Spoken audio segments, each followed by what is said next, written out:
In today's video, I'm going to teach you how to create different lists on Agile CRM. If you're working with a lot of contacts, having clear, targeted lists is essential. Lists help you segment your contacts so you can send the right message to the right people at the right time. In Agile CRM, these lists are created using filters, and once you understand where to look and what to click, the process becomes very straightforward.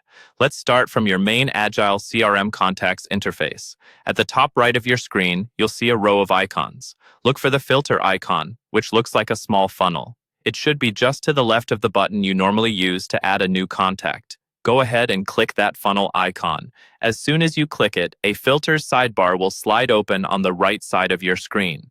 This panel is where you'll build the rules that define who appears in your list. Think of it as telling Agile CRM, show me only the contacts that match these specific conditions.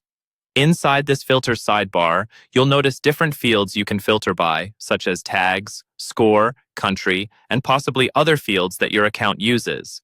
Each of these has a small plus sign next to it.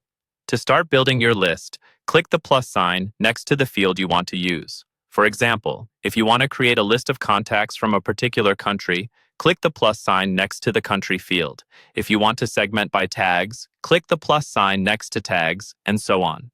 When you click that plus sign, Agile CRM will open a condition builder for that field. Here, you can specify exactly what you're looking for.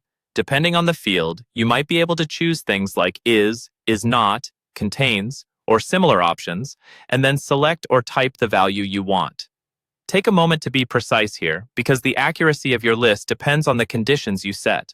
After you've added one or more conditions, Agile CRM will automatically update the contacts shown to match those rules. What you're seeing now is your different list, defined entirely by the filters you just set up. From here, you can save this view, refine your conditions further, or use this filtered list for campaigns, follow-ups, or reporting.